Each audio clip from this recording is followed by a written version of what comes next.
La atención y el control de la mente. Segunda parte.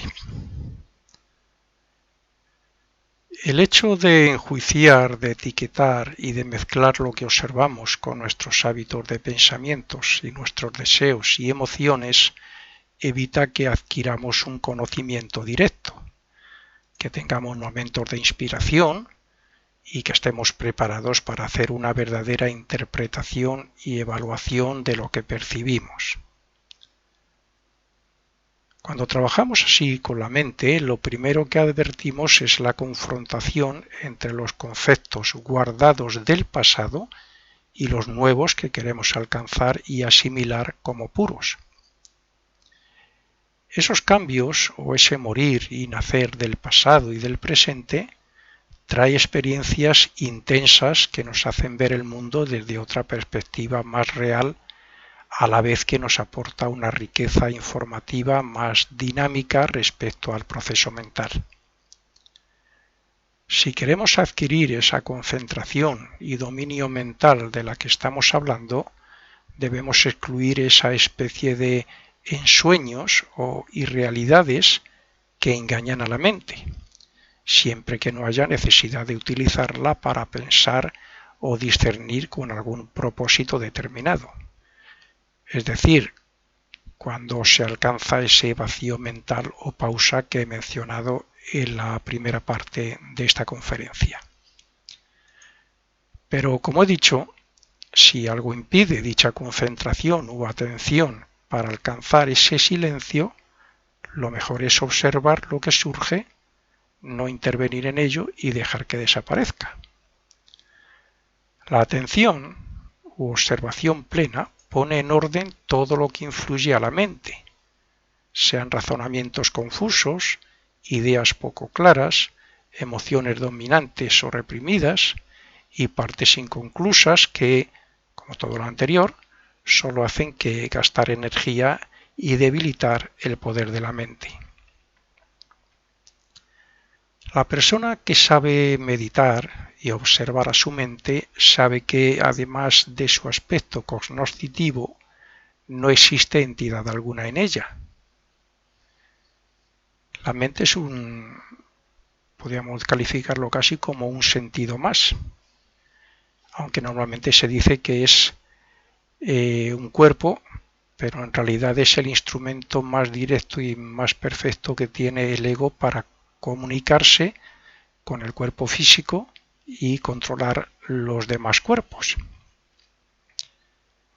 La mente nos informará de cosas o hechos que hasta ahora no habíamos tenido tan presentes como, por ejemplo, de su propio mecanismo, de cómo actúan y repercuten los deseos y las emociones sobre nosotros, del por qué, cómo y cuándo de nuestras respuestas y actitudes, de cuáles son nuestras debilidades y fortalezas del carácter, o de cómo obtener desarrollo por medio de la experiencia y las relaciones, entre otros.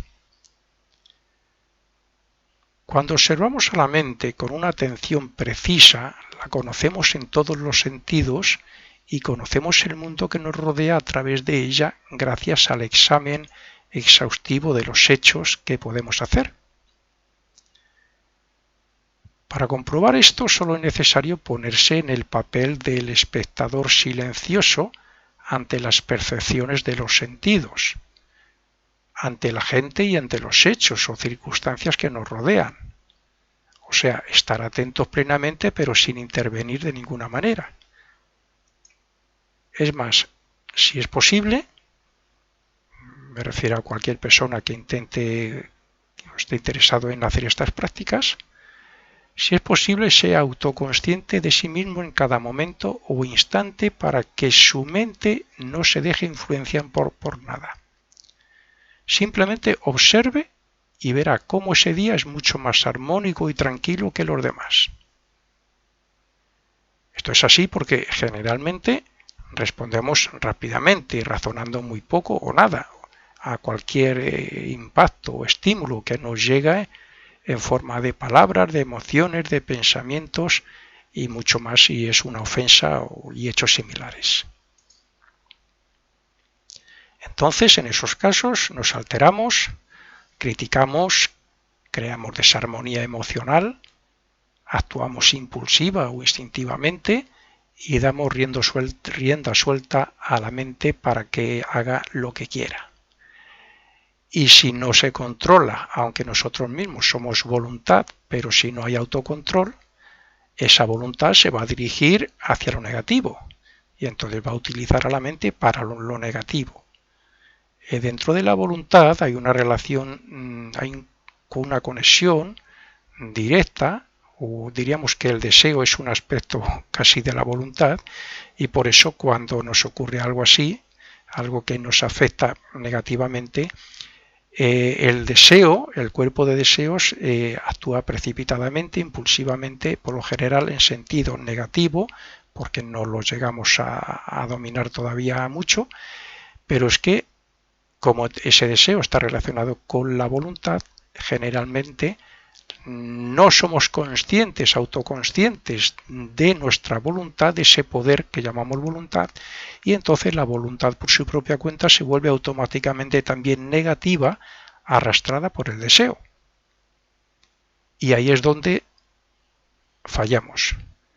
No hay ese control que nos podría permitir tener ese descanso, esas milésimas de segundo de vacío, de observación hacia nuestra actitud, nuestras expresiones o nuestras intenciones o nuestra voluntad.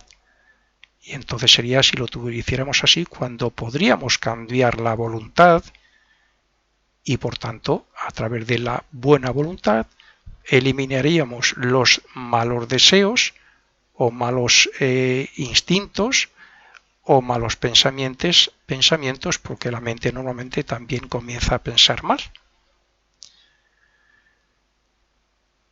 ¿Cuántas veces el hecho de no pensar como nosotros, o al menos como lo desearíamos, hace que nuestra mente desconfíe de la otra persona y que surjan deseos y emociones que nos alteren, nos enfadan, nos desequilibran, nos molestan, etc.?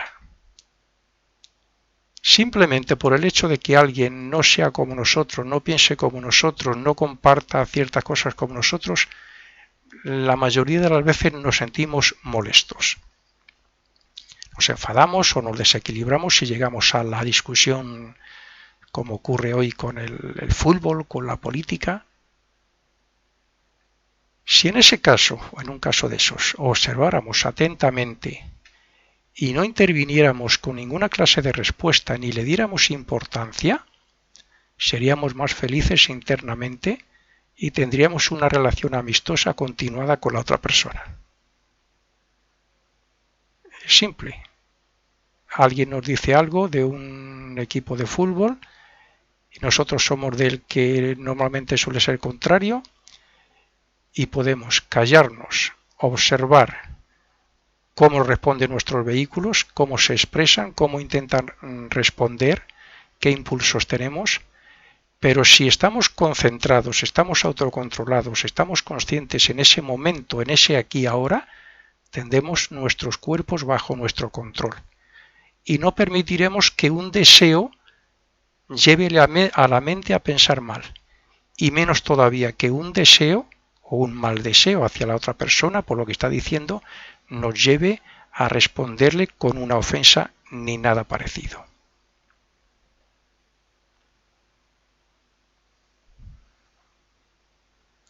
Es el hábito de intervenir y responder, es el apego a las cosas, la incomprensión, la intolerancia y en definitiva la falta de control de la mente y de saber silenciarla y mantenerla siempre en el aquí y en el ahora, lo que nos perjudica. La vida es más feliz, más armónica y más fácil cuando se observa al mundo, a uno mismo y a la mente con atención y en silencio meditativo. Esto no significa que no se deba razonar. Al contrario, el observador debe discernir sobre lo que ocurre cuando sea necesario, pero de una forma voluntaria y consciente. La voluntad, la buena voluntad, la voluntad es buena siempre que está bajo el control del yo. salvo que ese yo sea todavía muy atrasado. Estamos hablando entre los aspirantes que estamos en el mundo del ocultismo y otros que no lo están, pero que son unas bellísimas personas y tienen como ideales son los mismos que los nuestros. El altruismo, la fraternidad, el amor, el servicio desinteresado, etc. Estas enseñanzas, que bien podríamos relacionarlas también con las que ya dio Patanjali, no sé si creo recordar si hace 1000 o 2000 años. Actualmente hay otra persona que está dando, si no estas mismas son similares, Eckhart Tolle, e incluso otros conocimientos que están surgiendo hoy, como es mindfulness. Incluso el budismo mismo habla sobre todas estas cosas, sobre este control de la personalidad, entre otras, claro. No tratan sobre teorías mentales, sino sobre el conocimiento y la formación o adiestramiento de la mente, para así poder cambiar el carácter y a su misma vez cambiar el destino de las personas. Está claro, si una persona con 30 años conecta con una filosofía como esta y se esfuerza por cambiar su personalidad, su carácter, etcétera, y va progresando, no cabe la menor duda que está cambiando su destino, tanto para el presente, porque está creando causas positivas nuevas, cuyas respuestas o cuyo efecto le pueden venir en esta misma vida, como otras muchas, la mayoría, causas que serán parte de su destino en la próxima vida. Por lo tanto, estas prácticas, estos ejercicios, este control, no solamente acelera nuestro propio desarrollo moral, intelectual y espiritual, sino que además nos libera de mucho karma y nos favorece el destino en esta vida y en la próxima. No es lo mismo un carácter incontrolado por deseos, emociones, hábitos, impulsos, etc., y cuya mente anda pensando en lo que la viene en gana o dejándose llevar por cualquier cosa, que llevar una vida controlada, que al fin y al cabo es una vida tranquila y feliz, gracias a que se observa atentamente cómo pasa todo y solo se interviene con la mejor voluntad cuando se desea hacer un bien o crear una armonía y paz. Esto es, por poner un ejemplo, esto es algo así como una persona que se amarga la vida él solo, porque ve a un señor que está haciendo una cosa que él no la haría, porque ve a otro que le insulta a otro y de buena gana se desequilibra, se desarmoniza y de buena gana iría para intervenir y meterse en problemas donde no tienen, los cuales no tienen relación con él. Es la persona que tiene un vecino que alguna vez le ha molestado y ya se obsesiona con eso, está siempre pensando mal sobre él y sobre esos ruidos que ha hecho. La persona que cualquier cosita que le hace cualquier otra se molesta y empieza a pensar mal o a criticar o a insultar. Esa persona está haciendo todo lo contrario de lo que estamos intentando explicar aquí. Estamos hablando de paz y armonía. Decíamos que, bueno, de hecho, es muy posible que la psicología actual ande con estas prácticas u otras similares, porque casi todo el sufrimiento que pueda padecer cualquier persona procede más de la precipitación irrazonada, de esos impulsos irrazonados, como también de la ignorancia, de la intolerancia y del poco autocontrol. Procede más de todo eso que del mal que le puedan hacer a uno, como decía yo, una persona. Cuando alguien no tiene la suficiente voluntad como para controlar sus diferentes cuerpos, ya hemos hablado de emociones, deseos, acciones incontroladas, palabras, pensamientos, etc., puede, y así debería ser, claro, hacer una pequeña pausa mientras está plenamente atento para ver qué, cuándo o cómo puede responder o intervenir de una forma correcta. Esto es algo así como algunos psicólogos o algunas personas o algunos médicos, yo lo he oído, te dicen que cuando te ves así que te alteras un poquito, te precipitas en la respuesta, en las expresiones, en la forma de actuar, dicen, mira, quédate quieto, haz unas respiraciones profundas y relájate. Y entonces luego, a continuación ya, razonas y actúas. Bien, ese momento de atención silenciosa mental y de discernimiento voluntario y consciente en sí mismo es el que puede evitar mucho sufrimiento, muchos problemas, enfrentamientos, enemistades y por supuesto mal karma para el futuro. Es en ese momento de atención pura y de mente controlada cuando la mente, está en nuestras propias manos, lista para recibir las órdenes o instrucciones para actuar. Si no se hace así, podemos estar seguros que responderá o pensará por su propia cuenta y según sus hábitos de muchos años, sus juicios falsos, sus gustos por determinados deseos o emociones, o según lo que perciban los sentidos, pero sin discernimiento alguno. El hecho de que los resultados sean mejores o peores, suponiendo que esta práctica se lleve perfectamente a cabo, eso dependerá del grado de desarrollo que la persona tenga, moral, intelectual y espiritual, puesto que cuando se está plenamente atento, lo que estamos haciendo es ralentizar, o sea, algo así como detener el tiempo entre una causa que nos puede hacer intervenir de alguna manera y la intervención misma para hacer tomar una decisión de acuerdo a la buena voluntad y a los ideales elevados que cada uno tenemos. La intervención o respuesta debe ser sabia, autocontrolada y con sentido común antes de que puedan surgir las reacciones o respuestas automáticas de la personalidad.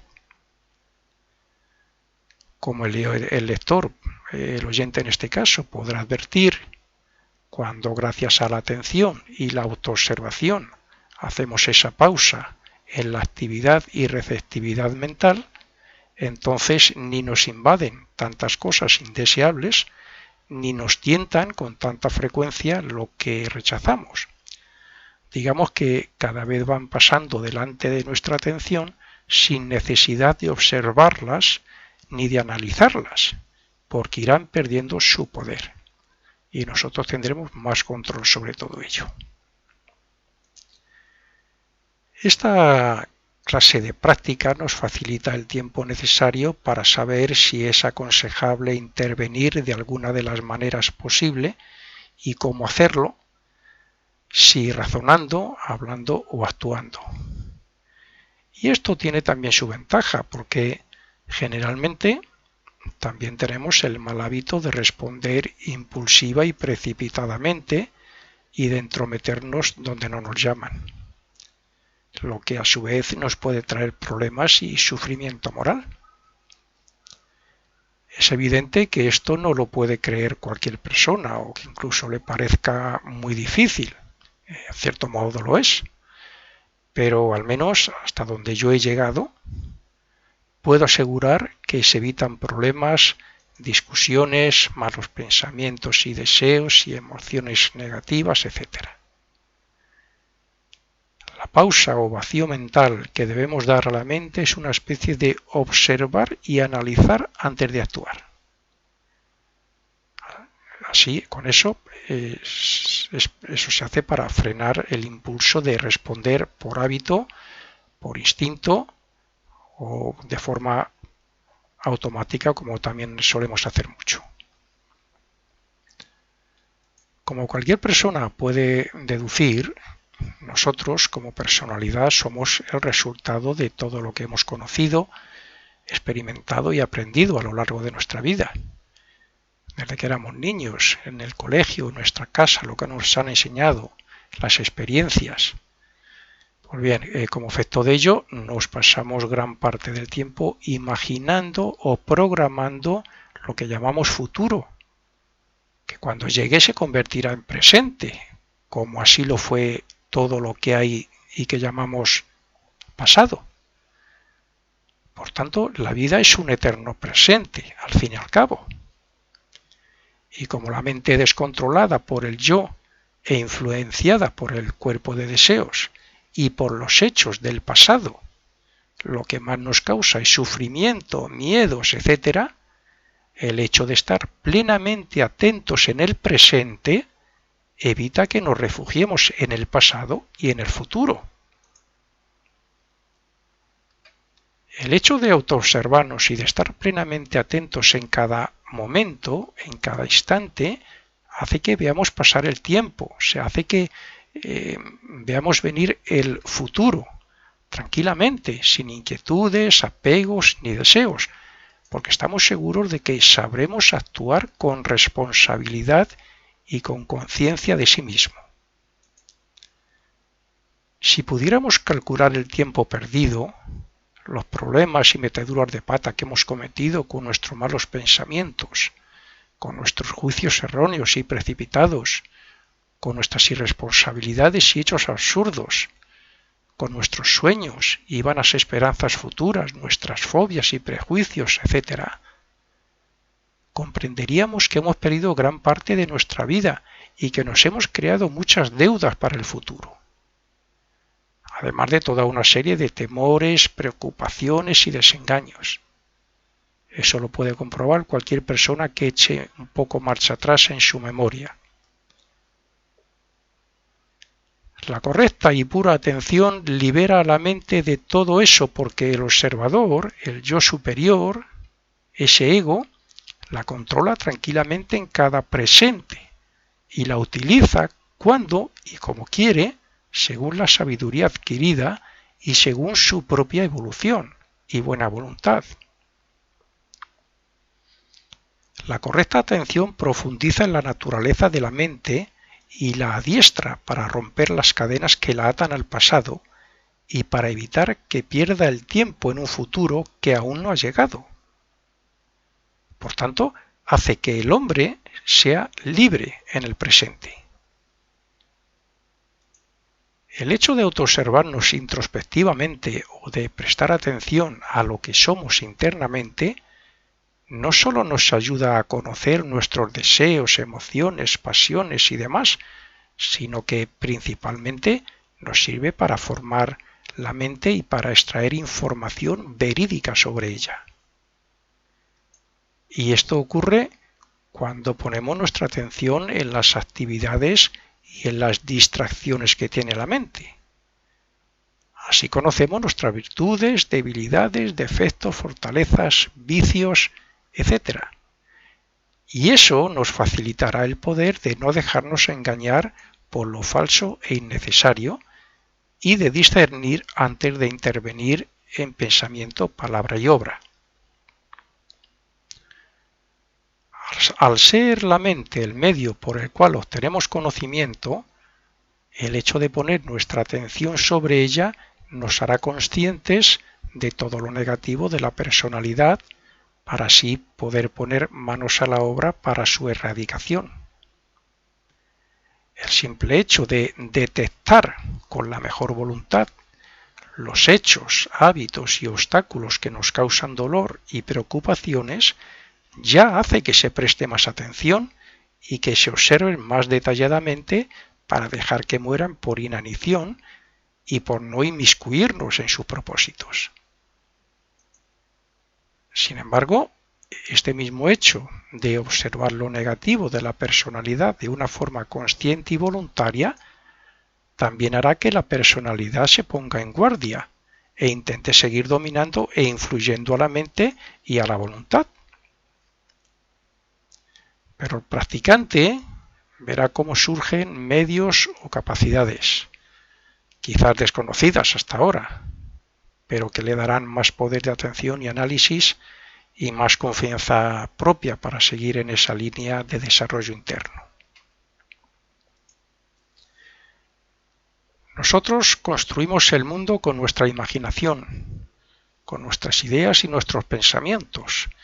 Y cuando gracias a la atención sobre uno mismo nos damos cuenta de que si hubiéramos aprendido a silenciar la mente y a que se hubiera abstenido en la mayoría de las cosas y circunstancias del pasado, ni nosotros ni el mundo sería así. La atención y la observación que controlan a la mente y al cuerpo emocional hacen que todo marche por su cauce sin entrometerse. Bueno, salvo cuando sea necesario y se haga consciente y responsablemente, claro. Y que también hace que aparte de toda actividad innecesaria, que nos apegue y que nos cause sufrimiento o problemas. No estoy hablando de distanciarnos de las personas y de lo que ocurra a nuestro alrededor, sino de observarlo atentamente para ser conscientes de ello y luego discernir si debemos implicarnos y cuándo o cómo debemos hacerlo. Lo que no tiene que ver nada con que demostremos amor y manifestemos tolerancia y comprensión, entre otras muchas cosas. Esto, en definitiva, es desapego, es liberación y es distanciamiento de las cosas que nos causan dolor.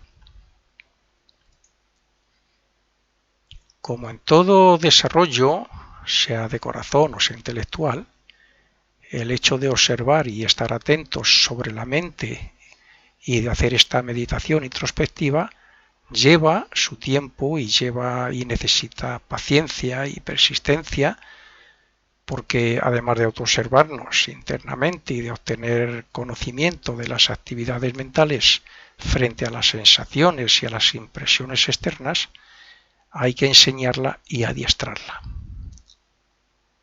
Al principio será muy poco tiempo el que se consiga esta plena atención sobre nosotros mismos y sobre nuestras actitudes respecto a todo lo que nos rodea y a las personas, pero progresivamente se irá ampliando y se irá adiestrando a la mente para que esté enfocada donde lo esté nuestra atención y nuestra conciencia, que eso es lo importante. Algo similar ocurre respecto al hecho de mantener a la mente en silencio mientras se observa y al hecho de que no se distraiga ni se precipite en la manifestación o intervención que pueda hacer. Pues ese vacío o silencio pausado es lo que hace que la atención sea pura y clara y que dé tiempo a la mente para obedecer a la voluntad.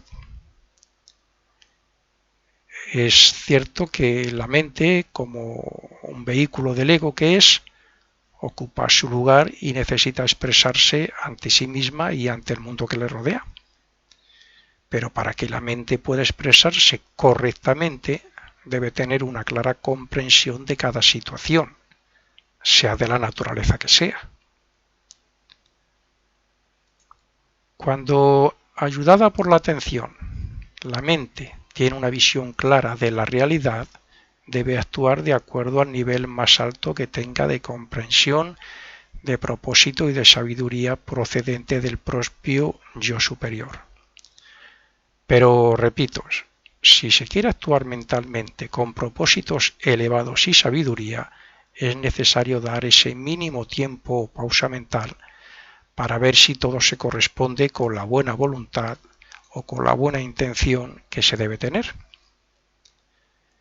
Es como si nos diéramos un tiempo para preguntarnos, ¿es correcto lo que voy a expresar, hacer o decir?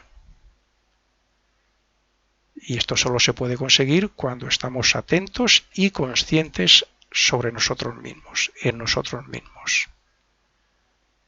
No es necesario decir que esto es importante porque todos sabemos que la mente se distrae, que piensa egoístamente y por su propia cuenta, que se olvida de la naturaleza superior, mientras que se apasiona, se hace indolente, fría, etc.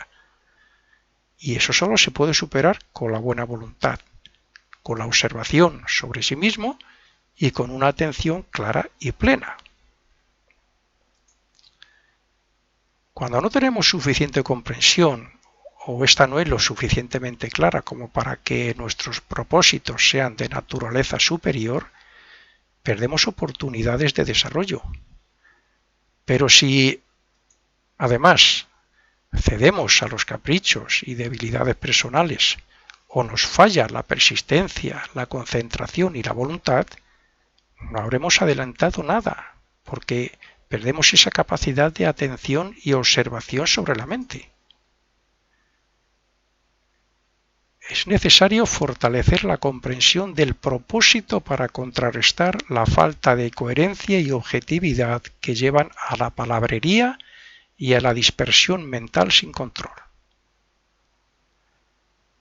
Cuando se concentra la energía que el hombre normalmente derrocha y se utiliza sobre una mente observada con atención, se construye un carácter positivo y se domina el destino, quedando la mente razonadora bajo la dirección de la buena voluntad, que es la que guiará hacia una libertad desconocida hasta ese momento. Cuando se practica la atención sobre cualquier cosa que nos rodea o sobre sí mismo, también se suele interpretar como meditación, sea la observación del cuerpo físico, o sea la de las sensaciones que le afectan, o cómo y qué piensa la mente, etcétera, da igual.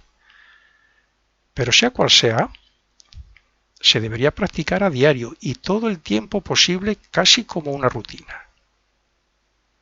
El hecho de prestar una atención detallada a las actividades diarias del cuerpo, o a lo que decimos, o a lo que piensa la mente, etcétera, ya se considera meditación. Lo único que falta es que se busque la manera de que la práctica se relacione con algún propósito espiritual, para así vivir la vida plenamente y en armonía con el espíritu. El aspirante espiritual sincero no debe permitir que las emociones, los bajos deseos y las distracciones de la mente campen a sus anchas y tengan más poder que su voluntad, porque eso le apartaría del sendero. La autoobservación y la atención plena no tienen por qué ser un medio de meditación solo durante unos minutos al día, sino que deben ser parte de la rutina diaria. La vida es en realidad corta y debemos aprovechar cualquier conocimiento o método de desarrollo espiritual para acercarnos a nuestro verdadero ser y para liberarnos del carácter egoísta y personal que nos ata al karma y al renacimiento.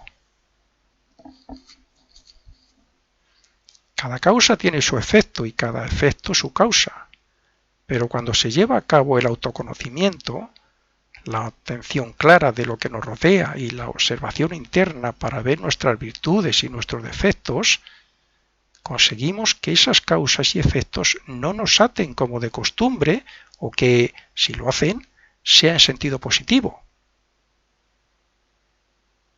Las personas normales que no ponen la atención de la que hablamos, ni tampoco tienen una clara comprensión de su vida y del ser, seguirán viéndose involucradas en su materialismo, en sus planes futuros o hechos del pasado, en sus planificaciones o complicaciones y en sus discusiones o enfrentamientos causados por la impulsividad, la precipitación y la sinrazón. Y cuando esto le ocurre a un aspirante espiritual, el que cae en esa rutina personal es el aspirante, y entonces es fácil que pierda pues todo lo conseguido, a no ser que la atención y la comprensión le hagan consciente de su distanciamiento de la realidad, se dé cuenta a tiempo de lo que está haciendo. La indiferencia, el desapego a lo material, el desinterés por los resultados de las acciones y la intensificación por el trabajo sobre el sí mismo traerán elevación espiritual a quien desee acelerar su proceso espiritual, pero no le traerán éxito ni fama, o por lo menos no debería buscarlo, en el sentido personal. El éxito vendrá por la persistente práctica de autocontrol y de atención y adiestramiento de la mente, pero no por un simple conocimiento de la teoría. La teoría y práctica que aquí se explica, vigilancia y control de sí mismo, hacen que se pueda llevar una vida más plena, fácil y feliz en pensamiento, palabra y obra. Hace que la mente ilumine las circunstancias confusas y las interpretaciones erróneas basadas en las sensaciones y en el pensamiento inquieto. La atención y la observación sobre nosotros mismos y sobre nuestra mente refina la sensibilidad, favorece el crecimiento de la intuición y de la inspiración, y hace que la mente se convierta en un medio de liberación de la personalidad. Por último, también da la oportunidad de tener un corazón más bondadoso, unas ideas más fraternales y una serie de medios para que el aspirante pueda hacerse un servidor de la humanidad.